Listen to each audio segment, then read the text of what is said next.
Hai semua, selamat datang di channel Baca Saham. Pada video ini, kita akan membahas satu topik dengan judul Saham dibeli malah turun, saham dijual malah naik.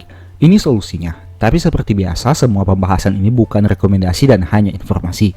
Ingat, kerugian kamu tanggung sendiri ya. Nah, saya sudah pernah buat video yang serupa pada tanggal 9 Juni tahun 2020. Kita akan membahas dengan lebih detail di akhir video menggunakan contoh kasus beserta beberapa solusi yang bisa dilakukan. Tapi, agar pemahaman kita sama, silahkan lihat dulu video berikut ini. Efek psikologi merupakan satu hal yang sering diabaikan pelaku pasar. Mereka lebih tertarik mempelajari valuasi, analisa tren, dan lain sebagainya. Pada kenyataannya, meski sudah menguasai banyak metode analisa, investasi Anda akan berantakan jika tidak mempunyai psikologi yang baik. Karena, terkadang perasaan itu lebih mendominasi dibanding logika, sehingga kita harus membuatnya menjadi seimbang. Dua kata yang sering disampaikan pelaku pasar adalah takut dan serakah. Kedua kata ini sangat bertolak belakang dan membuat terjadinya panic buying dan panic selling. Jika saham turun signifikan, biasanya akan ada penjualan masif karena takut turun lebih dalam. Jika saham naik signifikan, biasanya terjadi pembelian banyak karena takut ketinggalan kereta. Hal itulah yang menyebabkan saat terjadi pembalikan arah, portofolio kita menjadi tidak optimal. Saham murah Anda jual lebih murah karena panic selling. Saham mahal Anda beli lebih mahal karena panic buying. Pada pembahasan berikutnya, kita akan mengamati beberapa saham yang menjelaskan fenomena ini. Saya mengambil contoh beberapa saham di waktu lalu yang sering diperbincangkan. Contoh pertama, Bank Rakyat Indonesia. Saham ini mengalami penurunan dari harga tertingginya sekitar 4.700. Pada 24 Mei, turun sampai ke titik 2.440. Kemudian naik lagi ke angka 3.230 pada 27 Maret. Namun, terjun bebas kembali ke angka 2.170 pada 18 Mei. Dari historical price, kita bisa melihat bahwa ada kecenderungan psikologi investor akan diombang-ambingkan oleh market. Mari simak contoh berikut ini. Misalnya, dari penurunan pertama, Anda melakukan cut loss di angka 2.500 karena takut turun lebih dalam. Ternyata, saat di 2.440, saham ini kembali naik. Alhasil, Anda kesal karena saat cut loss sahamnya malah naik. Kemudian, Anda pun memutuskan untuk tidak melakukan hal yang sama. Saat harga naik sampai ke angka 3.000, Anda membeli kembali karena berpikir akan terus naik. Namun pada kenyataannya, harga kembali terjun bebas. Saham terus turun sampai lebih dari angka terendahnya di 2.440. Karena panik, Anda cut loss lagi saham tersebut di angka 2.200 dan berniat membeli saat mencapai bottom. Ternyata, di titik 2.170, harga rebound dan naik sampai ke angka 3.200. Alhasil, psikologi Anda dipermainkan oleh situasi pasar dan menjadi stres. Contoh kedua adalah saham ICBP. Saham ini mengalami penurunan dari harga tertingginya di 12-an ribu. Pada 24 Maret turun sampai ke angka 8.300. Namun, naik kembali ke angka 10.350 pada 14 April. Dan pada akhir Mei 2020, saham ini diterpa isu akuisisi Pine Hill yang membuat harganya terjun bebas ke angka 8.100-an. Dari historical price, kita bisa melihat bahwa ada kecenderungan psikologi investor akan diombang-ambingkan oleh market. Mari simak contoh berikut ini. Misalnya, Anda membeli di harga 10.000. Saat terjadi penurunan di bulan Maret, Anda melakukan cut loss di angka 8.500 karena takut harga jatuh lebih dalam. Ternyata, harga naik kembali setelah menyentuh 8.300 dan sampai ke angka 10 ribuan. Anda kemudian stres karena sudah cut loss tapi harganya naik. Pada pertengahan April, harga mengalami sedikit koreksi dan Anda memutuskan untuk membeli lagi. Pada kondisi ini, Anda yakin tidak akan cut loss. Namun, dengan isu Pine Hill membuat ICBP turun lagi ke angka 8.100-an. Dengan banyaknya analisa yang ada, membuat Anda khawatir untuk hold saham ini. Karena banyak yang cukup pesimis, Anda pun memutuskan untuk cut loss. Ternyata, beberapa hari kemudian saham ICBP naik kembali dan Anda stres untuk kesekian kalinya. Nah, Selain dua contoh tadi, ada fenomena lain yang sebaiknya Anda ketahui. Fenomena ini merupakan sudut pandang berbeda dari pembahasan sebelumnya, di mana saham murahan memang sewajarnya menjadi murah, dan saham premium memang sewajarnya menjadi mahal. Bagaimana menentukan bahwa saham tersebut murahan atau premium? Tentu dengan melihat fundamental dan kualitas perusahaan itu sendiri. Akan menjadi aneh jika fundamental jelek namun di harga mahal. Begitu juga fundamental luar biasa namun dihargai dengan sangat murah. Mari kita amati beberapa saham berikut ini. Saham pertama, anggaplah Anda melihat pergerakan harga saham ini sekitar tahun 2005 sampai 2007 di angka seribuan. Tiba-tiba, hanya dalam beberapa saat kemudian, harganya naik signifikan sampai ke angka 8.000. Ini sangat luar biasa, berarti sudah profit 8 kali lipat. Nah, pada tahun 2008, saham ini mengalami koreksi sampai ke angka 5.000-an. Saat melihat hal ini, Anda sangat tertarik, karena jika naik lagi ke 8.000, Anda bisa profit cukup besar. Anda pun membeli di angka tersebut, dan benar, beberapa saat kemudian, harga naik lagi ke angka 8.000. Anda tidak menjual karena serakah ingin mendapat profit yang lebih besar. Kemudian, saham ini pun turun lagi ke angka 5.000. Anda membeli lagi karena yakin akan naik lagi ke 8.000-an. Ternyata, harga turun lagi ke 3.000. Anda yakin harga saat ini sudah sangat murah, sehingga dilakukan top up dana 2 kali lipat untuk membeli lebih banyak. Singkat cerita, fundamental perusahaan ini tidak terlalu baik, dan harga sahamnya turun sampai ke angka 50. Saham Anda pun nyangkut sangat banyak. Pada akhirnya menjadi stres, dan kapok dengan yang namanya saham. Saham kedua, saham ini sempat naik dari angka 10 ribuan sampai ke angka 50 ribuan. Coba bayangkan, misalnya Anda membeli di harga 30 ribu. Saat harga naik ke 50 ribu, Anda tidak jual karena ingin profit lebih besar. Ternyata, beberapa waktu kemudian, harganya turun ke angka 20 ribu. Karena merasa sudah murah, Anda membeli kembali dan sudah membayangkan jika harga naik lagi ke 50 ribu. Kenyataannya, harga terus turun sampai ke angka 8 ribuan, dan Anda menjadi stres. Saham ketiga, saham ini sebenarnya sangat baik secara fundamental. Terbukti, naik dari harga di bawah 1.000 sampai tembus ke angka 5.000. Namun, mungkin saja dari sisi valuasi, ada sedikit hal yang belum disadari pelaku pasar. Coba bayangkan jika Anda membeli di harga 3 ribuan. Pada kondisi itu tentu Anda akan berpikir saham ini sudah sangat murah, karena pernah mengalami koreksi yang sama sebelum terbang ke angka 5 ribuan. Hal itu membuat Anda menjadi screaming buy, sehingga membeli dalam jumlah yang sangat banyak. Apalagi jika melihat grafik harga, angka 3 ribuan itu sudah merupakan support kuat bagi saham ini. Namun, bukannya kembali ke angka 5 ribuan, saham ini malah terjun bebas sampai ke angka 1.000-an. Dengan demikian, yang awalnya Anda screaming buy, pada akhirnya menjadi screaming cry, karena nyangkut. Ya, semoga saja ke depannya saham ini bisa kembali naik ya, agar dana Anda tidak nyangkut lagi. Saya doakan yang terbaik deh. Beberapa contoh di atas menjadi fakta bahwa betapa psikologi itu sangat berpengaruh pada keputusan pelaku pasar. Saat sudah membeli di harga murah, sahamnya terbang, ada keinginan untuk mendapatkan profit yang lebih besar. Namun, pada kenyataannya, saham itu bukan naik tapi turun. Saat saham itu kembali naik, ada keinginan untuk take profit secepatnya meskipun kecil, untuk mengamankan dana dan nanti bisa membeli lagi di harga yang lebih murah. Namun, pada kenyataannya, saham itu bukan turun tapi terus naik.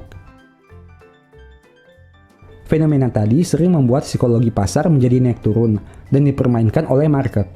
Untuk itu, Anda harus disiplin dalam menentukan harga beli, jual, trailing stop, money management, dan berbagai metode lainnya. Kita tidak perlu menyesal dengan kondisi yang terjadi sebelumnya.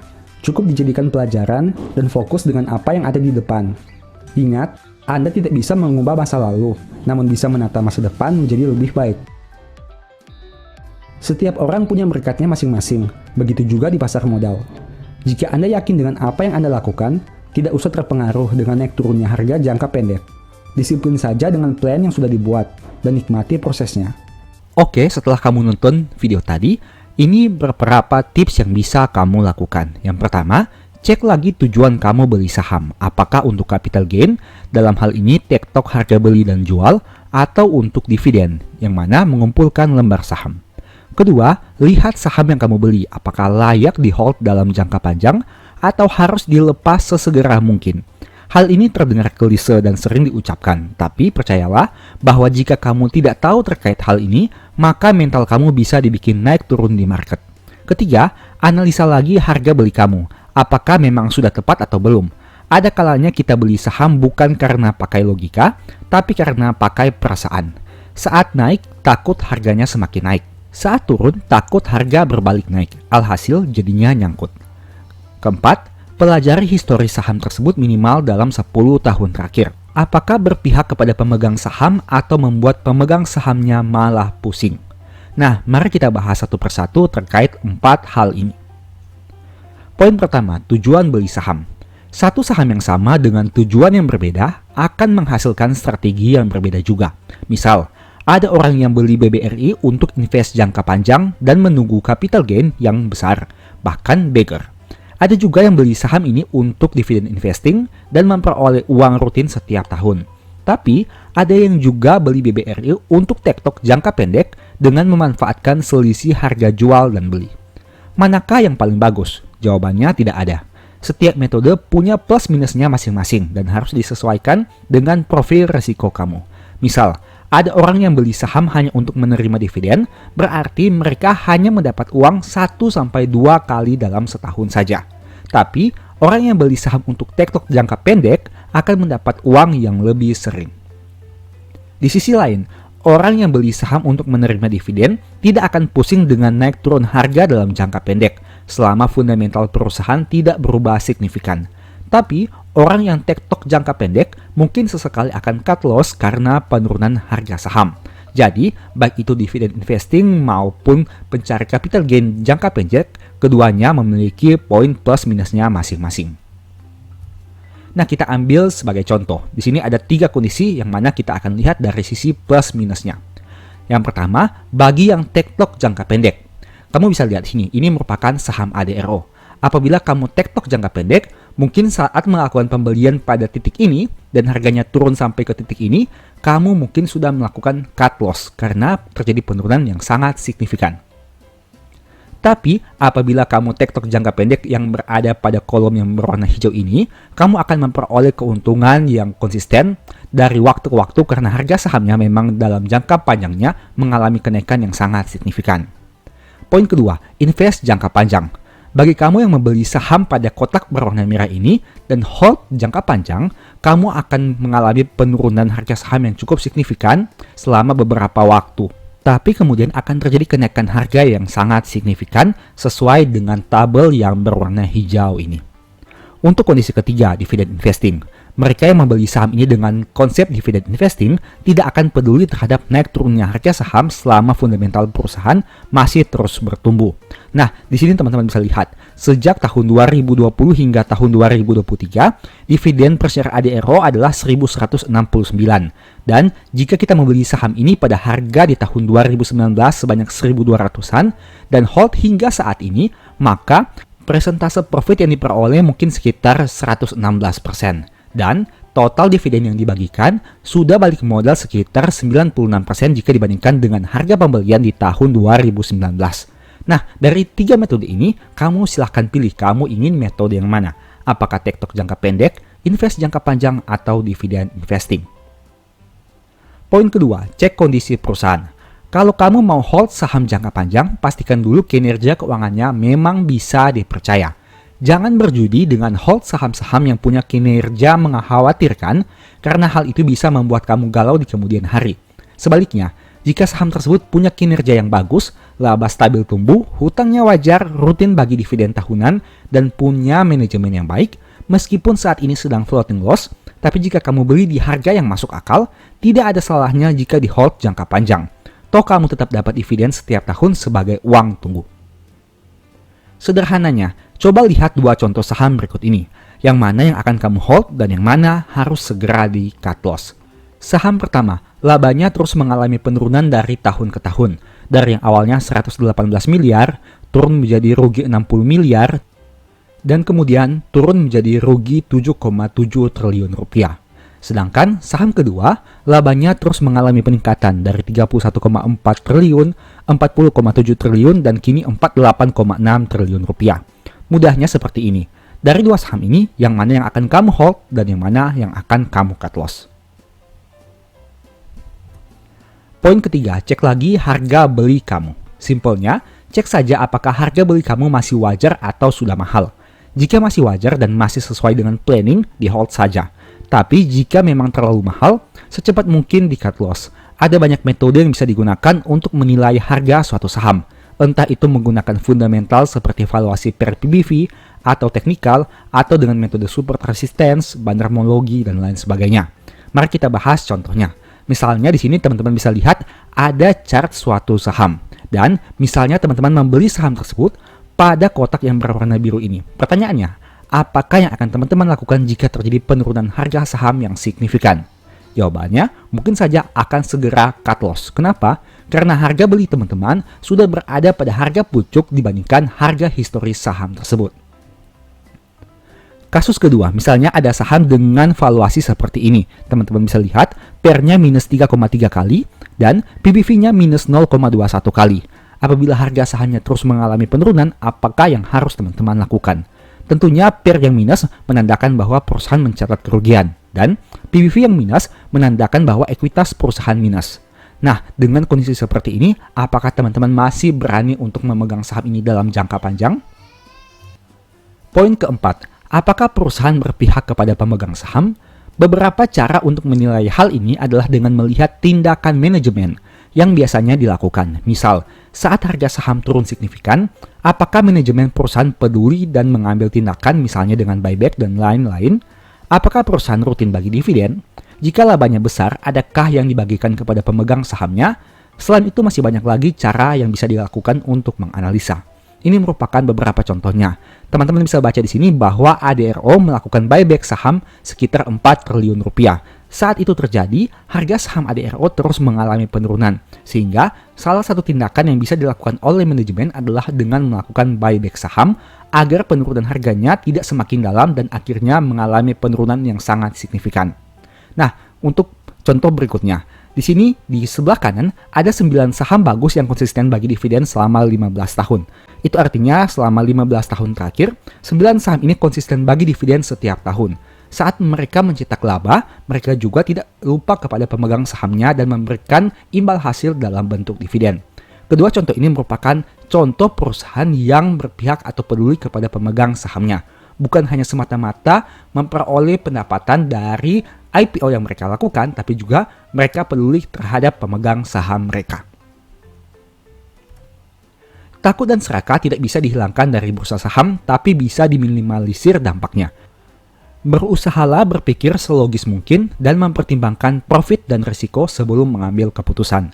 Jangan hanya terbawa emosi sesaat, hanya karena melihat harga yang terus naik dan takut ketinggalan kereta. Di sisi yang lain, jangan serakah saat harga turun dan berpikir nanti bisa kembali naik. Bagaimana jika harga yang naik tiba-tiba turun drastis? Atau harga yang turun bukannya naik tapi malah lebih turun? Untuk itulah analisa dibutuhkan. Bukan sekedar mencari profit, tapi juga untuk meminimalisir risiko yang mungkin terjadi. Semoga video ini bisa memberikan manfaat ya. Demikianlah pembahasan pada video ini. Selalu ingat bahwa semua saham yang disebutkan bukan rekomendasi dan hanya informasi. Segala risiko kerugian menjadi tanggung jawab kamu sendiri. Mohon juga agar dapat mengecek kembali data yang ditampilkan. Di video berikutnya kamu ingin dibahas materi apa lagi? Tulis di kolom komentar ya. Sebagai informasi, channel YouTube Baca Saham sekarang ada 2. Yang pertama Baca Saham dan Baca Saham dari Nol. Berikut ini beberapa list ebook baca saham. Pertama, Stock for Living, Strategi Nabung Saham, The Stock Market, dan Cara Cepat Analisa Laporan Keuangan. Apabila tertarik, chat saja pada nomor WA yang ada. Sekian video ini, semoga bermanfaat. Thank you.